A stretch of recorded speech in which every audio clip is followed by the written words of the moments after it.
Terungkapnya kasus korupsi di Pertamina ini tidak lepas dari jasa ST Burhanuddin sebagai jaksa agung yang memiliki peran sentral dalam penetapan kasus rasuah. Dia bahkan sukses mengungkap sejumlah kasus korupsi kelas kakap atau big fish yang merugikan keuangan negara ratusan miliar hingga triliun rupiah. Lantas, seperti apa sebenarnya sosok dan profil dari jaksa agung ST Burhanuddin tersebut? Berikut rangkuman informasi selengkapnya. Sanitiar Burhanuddin atau yang akrab dengan ST Burhanuddin lahir di Cirebon, 17 Juli 1954. Dia adalah jaksa agung yang telah memimpin Kejaksaan Agung sejak 2019 lalu. Burhanuddin merupakan adik kandung dari politikus PDIP TB Hasanuddin, yang pernah menjabat Ketua Departemen Politik DPP PDI Perjuangan. Pada 2012, TB Hasanuddin dipercaya sebagai Ketua DPD PDIP Jawa Barat yang kemudian diusung PDIP maju dalam Pilgub Jawa Barat 2018 untuk periode 2018 hingga 2023. Melansir dari Antara, Burhanuddin memulai karirnya di bidang hukum dengan mengikuti pendidikan pembentukan jaksa pada 1989. 2 tahun kemudian, dia mulai meniti karir di kejaksaan dan secara perlahan ditugaskan mengisi sejumlah posisi penting. Karirnya semakin bersinar ketika ditugaskan sebagai Kepala Kejaksaan Negeri Bangko Jambi pada 1999. Dia juga tercatat pernah menduduki sejumlah jabatan strategis, seperti Asisten Pidana Umum Kejaksaan Tinggi Jambi, Asisten Pidana Khusus Kejatinat, Kepala Kejaksaan Negeri Cilacap, Asisten Pengawasan Kejati Jawa Barat dan Wakil Kepala Kejaksaan Tinggi NAT. Pada 2007, lulusan sarjana hukum dari Universitas Diponegoro pada 1983 itu mendapatkan promosi menjadi Direktur Eksekusi dan Eksaminasi Jaksa Agung Muda Pidana Khusus. Setahun kemudian, Burhanuddin mendapatkan promosi sebagai Kejaksaan Tinggi Maluku Utara pada 2008. Kemudian pada 2009, lulusan Magister Manajemen UI 2001 tersebut, kembali ke Kejaksaan Agung dengan jabatan Inspektur V Jaksa Agung Muda Pengawasan. Berlanjut pada 2010, ST Burhanuddin mendapatkan promosi kembali sebagai Kepala Kejaksaan Tinggi di Sulawesi. Dia lalu diangkat menjadi Jaksa Muda Bidang Perdata dan Tata Usaha Negara pada 2010 hingga akhirnya memutuskan untuk pensiun pada 2014. Pria yang menamatkan pendidikan doktornya di Satyagama Jakarta 2006, ini pernah meraih penghargaan Satya Lancana Karya Satya dari Presiden pada 2007. Usai pensiun, Burhanuddin kembali ke Kejaksaan Agung ketika dipercaya mantan Presiden ke-7 Joko Widodo untuk menjabat sebagai Jaksa Agung. Hal itu diumumkan Jokowi bersamaan dengan pengumuman menteri-menteri di Istana Negara, Jakarta pada Rabu, 23 Oktober 2019. Masuknya Burhanuddin di lembaga Kejaksaan Agung membawa pengaruh yang besar. Di bawah kepemimpinannya, sejumlah kasus korupsi kelas kakap yang merugikan negara ratusan miliar hingga triliun terbongkar. Satu kasus mega korupsi yang berhasil diungkap oleh tim Jaksa Agung Muda Tindak Pidana Khusus, Jampitsus, Kejaksaan Agung adalah perkara dugaan tindak pidana korupsi tata niaga timah wilayah izin usaha pertimbangan. Jaksa Agung ST Burhanuddin meraih anugerah The Right Man on the Right Place dari lensaindonesia.com sebagai Jaksa Agung Terbaik Era Reformasi dalam kategori The Prudent and Firm on Law Enforcement.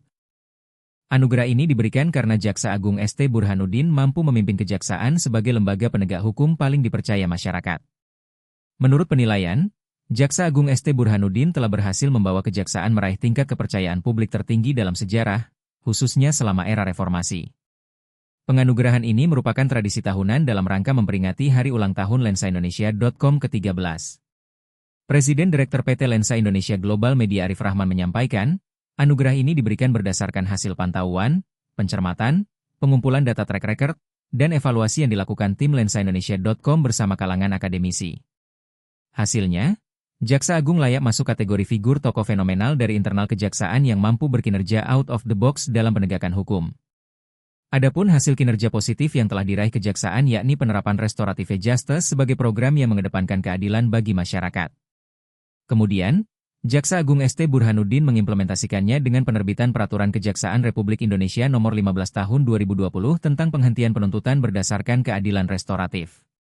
Dalam berbagai kesempatan juga, Jaksa Agung telah mengupas mengenai prinsip restoratif justice antara lain merehabilitasi kerugian korban, mengutamakan kepentingan korban, restoratif justice sebagai solusi penyelesaian perkara di luar pengadilan dan penekan resistensi di masyarakat, serta jaksa sebagai mediator, fasilitator mediasi sehingga tercipta win-win solution antara pelaku dan korban. Sedangkan dalam hal pemberantasan korupsi, Jaksa Agung ST Burhanuddin juga menyusun paradigma baru yakni penindakan korupsi tidak hanya sebatas pemidanaan bagi koruptor, tetapi juga pemulihan kerugian negara. Melalui Kepala Pusat Penerangan Hukum, Jaksa Agung mengucapkan terima kasih dan apresiasinya atas anugerah yang diberikan.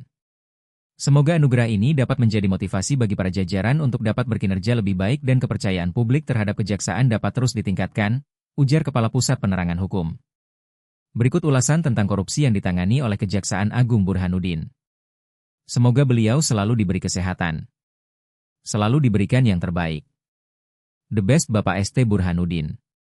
Terus semangat PK, basmi para koruptor, bersama pemerintah Bapak Prabowo. Semoga semua diberi kelancaran dan keberhasilan. Semoga negeri ini damai, sejahtera.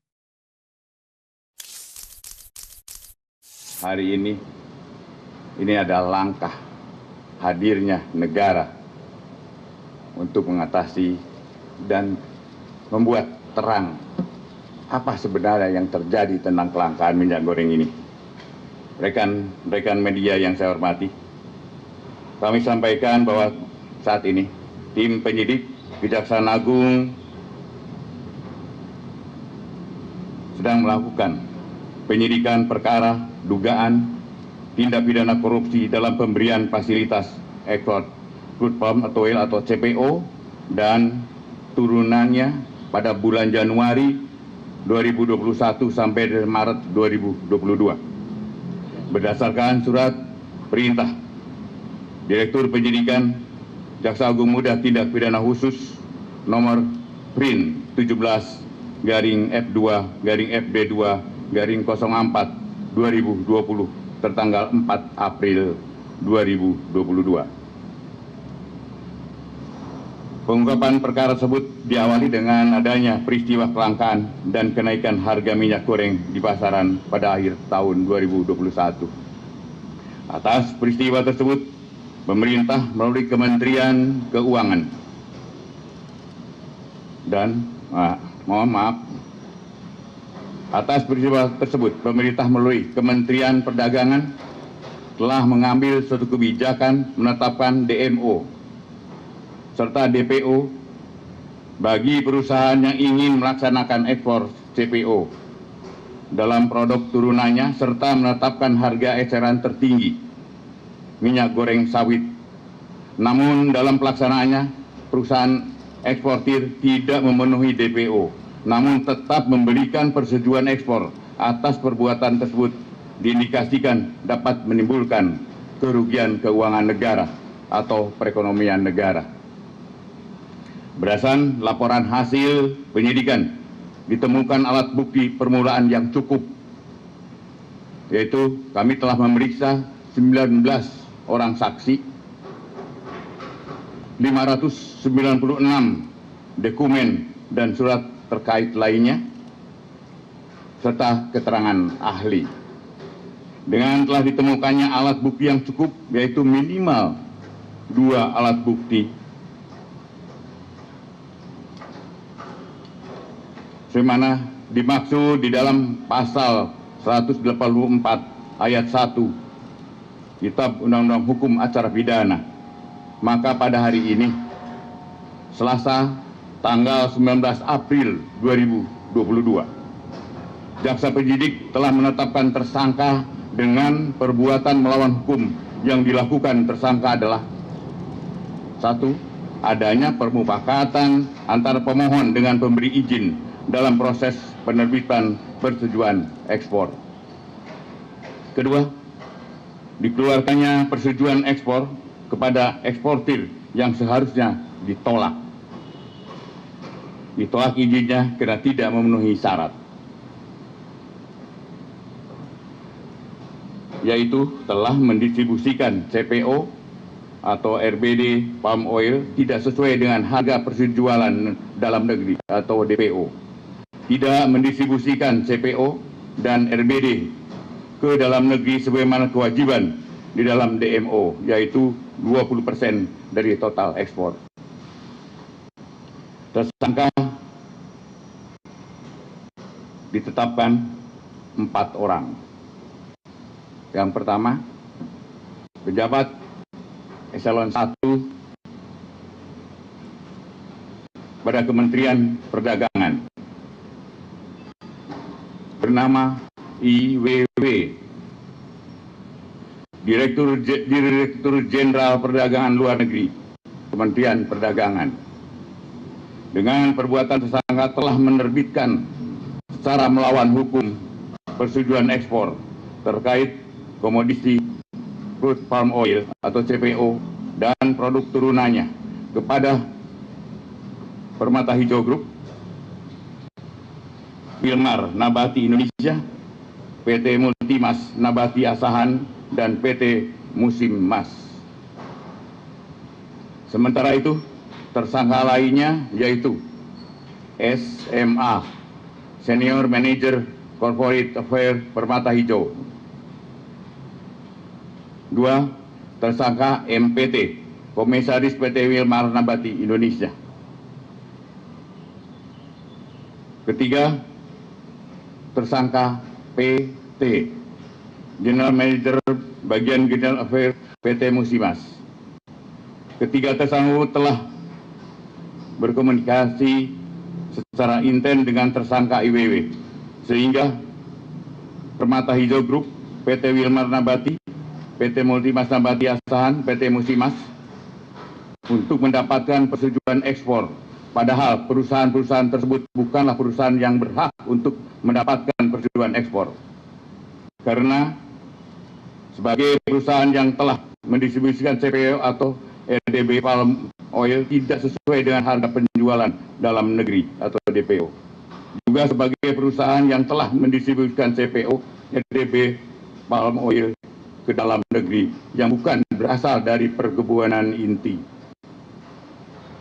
Perbuatan tersebut telah melanggar pasal 54 ayat 1 huruf A dan ayat 2 huruf ABC, ABE maksud saya, dan F Undang-Undang Nomor 7 Tahun 2014 tentang perdagangan, Keputusan Menteri Perdagangan Nomor 129 Tahun 2022, yaitu Yunto Nomor 170 Tahun 2022 tentang penetapan jumlah untuk distribusi kebutuhan dalam negeri dan harga penjualan di dalam negeri. 3. Ketentuan bab 2 huruf A, angka 1 huruf B, Yunto bab 2 huruf C, angka 4 huruf C, Peraturan Direktorat Jenderal Perdagangan Luar Negeri Nomor 02 Daglu per 1 2022 tentang petunjuk teknis pelaksanaan kebijakan dan pengaturan ekspor CPO, RDB palm oil, dan UCO. Para tersangka dilakukan penahanan, ditempatkan yang berbeda berdasarkan surat perintah penahanan Direktur Penyidikan. Yang pertama adalah IWW dan MPT.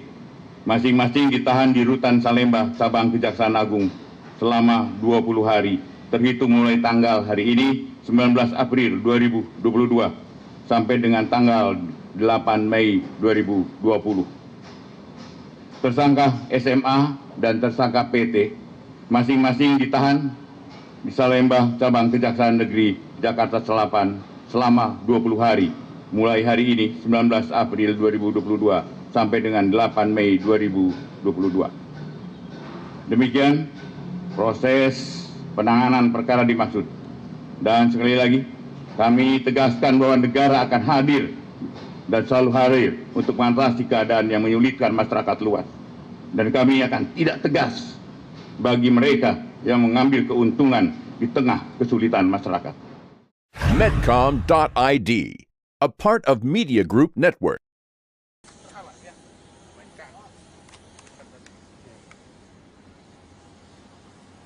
PT Garuda Indonesia Persero Tbk merugikan negara sebesar 8,8 triliun rupiah atas kasus dugaan korupsi pengadaan pesawat tahun 2011 hingga 2021. Hal tersebut disampaikan Jaksa Agung Sanitiar Burhanuddin dalam konferensi pers di Jakarta pada Senin 27 Juni. Jaksa Agung telah menetapkan 2 tersangka baru, yakni ES selaku Direktur Utama PT Garuda dan juga SS sebagai Direktur Mugi Rekso Abadi. Namun penahanan tidak dilakukan karena keduanya saat ini sedang menjalani hukuman dalam kasus yang ditangani KPK. Jaksa Agung menegaskan para tersangka akan dijatuhi hukuman sebagaimana yang berlaku dalam undang-undang.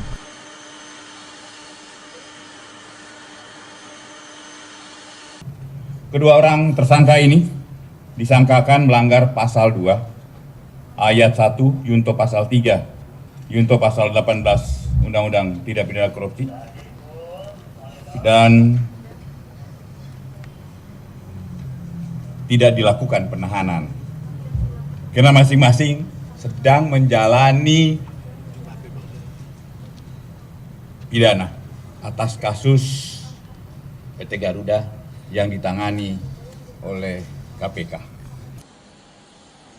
Di sisi lain, Menteri BUMN Erick Thohir menyampaikan akan terus melakukan reformasi struktural di lingkungan kementerian yang dipimpinnya, agar kasus korupsi ataupun gratifikasi di BUMN dapat diminimalisasi. Program bersih-bersih BUMN tadi yang disampaikan Pak Jaksa Agung, ini bukan program seperti istilah kita hanya ingin menangkap. Tetapi yang terpenting bagaimana program ini kita memperbaiki sistem yang ada di perusahaan-perusahaan BUMN dan Kementerian BUMN.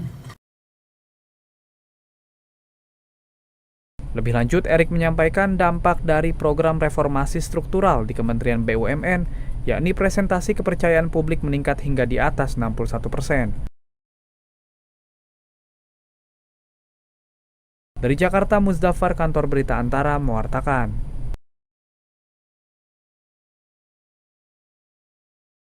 Kementerian Pendayagunaan Aparatur Negara dan Reformasi Birokrasi atau Kemenpan-RB dan Kejaksaan RI menyepakati upaya-upaya penguatan kelembagaan di lingkungan Insan Adiaksa. Dalam pertemuan yang digelar antara Menteri Pan-RB Abdullah Azwar Anas dan Jaksa Agung ST Burhanuddin pada hari Jumat 27 Oktober, telah dibahas sejumlah kesepakatan, antara lain penguatan kelembagaan di lingkungan Insan Adiaksa, seperti pembentukan koordinator pada Jaksa Agung Muda Pidana Militer, peningkatan status unit organisasi dari Pusat Pemulihan Aset menjadi Badan Pemulihan Aset, hingga penambahan lingkup tugas pada beberapa unit organisasi di sejumlah Jaksa Agung Muda. Dari desain kelembagaan terdapat sejumlah penguatan di Kejaksaan, seperti Badan Pemulihan Aset di Kejaksaan yang secara fungsi berperan sebagai techno-structure untuk menunjang operating core Kejaksaan. Selanjutnya, sesuai arahan Presiden Joko Widodo, pemulihan aset akan diperkuat kapasitas kelembagaannya dari pusat ke badan, dari eselon 2 ke eselon 1. Kita membicarakan usulan beliau yang sangat strategis terkait dengan Badan Penanganan Aset. Yang ini sudah lama, ada ribuan aset, ribuan hektar yang tidak tertangani dengan baik. Pasca keputusan yang ada di aspek hukumnya tapi tidak terangkat. Hari ini kita bahas dengan sangat mendalam dan insya Allah ini akan segera kita usulkan kepada Bapak Presiden. Dalam pertemuan tersebut turut membahas sejumlah hal strategis lain, mulai dari penataan kelembagaan sejumlah kejaksaan tinggi dan kejaksaan negeri guna mendukung kerja-kerja kejaksaan di semua tingkatan. Misalnya, pembentukan cabang Kejaksaan Negeri Nunukan di Pulau Sebatik yang dinilai cukup urgent karena menyelesaikan permasalahan dan memberi edukasi hukum di wilayah perbatasan Indonesia-Malaysia. Menteri Pan-RB Abdullah Azwar Anas juga mengapresiasi kiprah kejaksaan selama ini, termasuk dalam hal digitalisasi yang cukup progresif, sesuai arahan Presiden Joko Widodo dalam konteks arsitektur sistem pemerintahan berbasis elektronik atau SPBE. Jaksa Agung RI ST Burhanuddin mengapresiasi kolaborasi antara Kejaksaan RI dan Kementerian Pan-RB yang terus terjalin untuk mendorong penguatan kelembagaan, digitalisasi, reformasi birokrasi, hingga penataan sumber daya manusia. Membahas apa yang tadi disampaikan Pak Menteri dan hasilnya juga cukup dapat memberikan harapan pada kami, bahkan mungkin melebihi dari harapan yang ada. Dan tentu ini akan kami bahas secara teknisnya ke dalam dan mudah-mudahan apa yang kami butuhkan, yang kami minta dari Pak Menteri, support dan dukungannya insya Allah akan terlaksana. Hari ini saya kedatangan Kepala BPKP dengan acara tunggal adalah penyerahan hasil perhitungan kerugian negara untuk perkara timah. Perkara timah ini hasil perhitungannya cukup lumayan fantastis. yang semula kita perkirakan 271 dan ini adalah mencapai sekitar 300 T. Kemudian hari ini juga kami nanti kedatangan Pak Profesor Bambang Hero Saharjo, Guru Besar Perlindungan Hutan, yang akan menjelaskan tentang kerugian real terkait dengan ekologis, ekonomis, dan rehabilitasi lingkungan. Dan tentunya untuk teman-teman ketahui bahwa perkara timah telah memasuki tahap akhir pemberkasan dan diharapkan dalam seminggu ke depan, saya mengharapkan dalam seminggu ke depan sudah dilimpahkan ke pengadilan. Untuk itu mempersingkatnya, mungkin silakan Pak Kepala BPKP untuk menyampaikan. Bismillahirrahmanirrahim. Assalamualaikum warahmatullahi wabarakatuh. Teman-teman media, hari ini saya kedatangan Pak Menteri Pertanian. Ada beberapa hal yang kami bicarakan dan tentunya adalah dalam rangka dukungan terhadap Kementerian Pertanian. Dan tentunya secara penuh nanti Pak Mentan yang akan menyampaikannya. Silakan Pak. Makasih Pak Jaksa Agung. Ini luar biasa dukungan beliau. Kita tahu Bapak Presiden Republik Indonesia memerintahkan pada kami agar mencapai swasembada secepat-cepatnya, sesingkat-singkatnya. Kita harus berswasembada secepat-cepatnya, sesingkat-singkatnya, agar bisa memenuhi kebutuhan kita sendiri, kebutuhan dalam negeri, khususnya pangan khususnya beras dan jagung. Itu perintah beliau. Kami berkoordinasi dengan Pak Jaksa Agung tentang sarana produksi pupuk, ini nilainya tidak kecil, 54 triliun. Kemudian alat pertanian nilainya kurang lebih 10-15 triliun. Ini butuh pengawalan sampai ke titik kelompok tani. Nah, ada beberapa keluhan menurut informasi di beberapa daerah, tapi belum kami dikirimi buktinya bahwa alat mesin pertanian terkadang yang kami kirim ke daerah, ke petani, itu terkadang dimintaki oknum tertentu, dalam artian bayar. Kalau kami berikan traktor, combine harvester, ada yang bayar sampai, menurut laporan, ada bayar sampai 50 juta satu unit. Ada yang bayar 3 juta untuk alat yang kecil. Padahal ini ini perintah Bapak Presiden diberikan secara gratis untuk alat pertanian. Kemudian pupuk adalah kita berikan pupuk subsidi penuh, tambahannya dibandingkan dengan tahun 2023 dari rencana itu menjadi 100%. Nilainya kurang lebih 50 triliun semuanya. Ini butuh pengawalan agar swasembada tercapai. Berikutnya ada pupuk palsu. Ini yang meresahkan petani kita. Pupuk palsu ada 27 perusahaan, ada 4 perusahaan kami sudah kirim ke penegak hukum. Ini merugikan petani kita kurang lebih 3,2 triliun. Ini mungkin harapan kami ini ditindak, dihukum seberat-beratnya. Kenapa? Bukan merugikan negara saja, tetapi merugikan petani kita kurang lebih 100.000 orang. Artinya kali 4 orang dengan keluarganya, berarti 400.000 orang yang menderita. Kerugian total, potensi kerugian untuk petani kita 3,2 triliun. Dan ini kami sampaikan ke beliau. Beliau memberikan dukungan penuh. Terima kasih Pak Jaksa Agung, Pak Jamintel, Jampidum, Jampitsus. Kami terima kasih mewakili petani seluruh Indonesia. Makasih. Wassalamualaikum warahmatullahi wabarakatuh.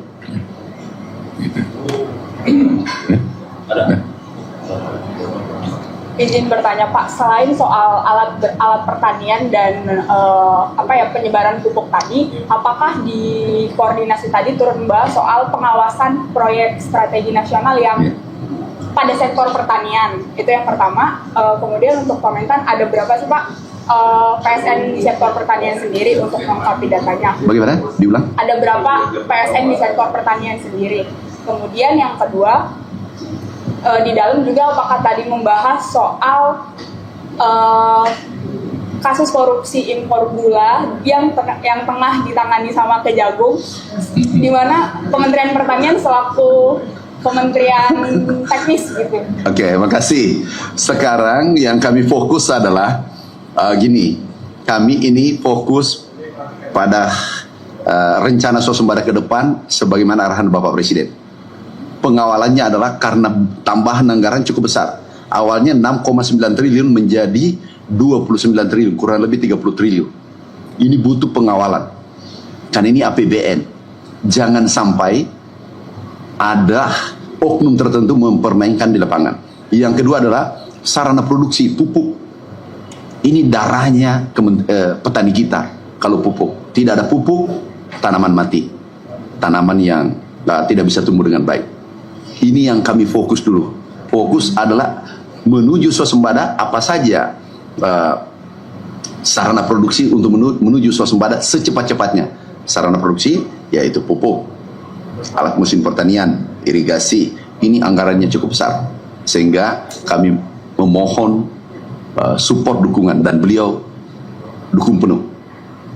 Yang lainnya nanti kita bahas karena kami ada acara berikutnya. Ada Pak Menteri Transmigrasi menunggu. Ya, jadi Bapak, tadi Pak Mentan menyebutkan ada oknum yang melakukan tindakan perbuatan tidak bertanggung jawab di lapangan terkait alat korupsi tadi ya Pak ya? Ya. Apakah dari Mentan sudah mencatat sendiri berapa jumlah oknum dan oknum apa yang terlibat itu? Baru kami dapatkan laporan karena kami buka nomor HP kami agar semua petani bisa melapor langsung direct ke nomor HP kami. Ada seratusan yang melapor bahwa alat mesin pertanian biasanya ada oknum tertentu minta fee. Nah ini kami sampaikan ke Jaksa. Makasih ya. Banyak Pak, mungkin boleh dijawab Pak dari kita berdua tadi. Oke, jadi apa yang tadi disampaikan jelas adalah pendampingan yang dilakukan oleh PSN. Itu. Jadi memang apa yang disampaikan oleh Ade sama jawabannya sebenarnya sudah sama, udah tahu juga jawabannya. Apa yang diminta oleh beliau ya di PSN itu, ya. Tindak lanjut dari ini laporan palsu tadi gimana Pak dari Kejagung? Ya kita akan ngumpulin data dulu, ya. Karena ini baru masuk, beliau juga baru tadi dapatnya dan kita akan kembangkan kita, ya. Bapak izin Bapak sikap tegas dari Kejaksaan Agung terhadap oknum-oknum di lapangan ini Pak? Pasti Anda kan tahu siapa saya tidak akan pandang bulu siapapun.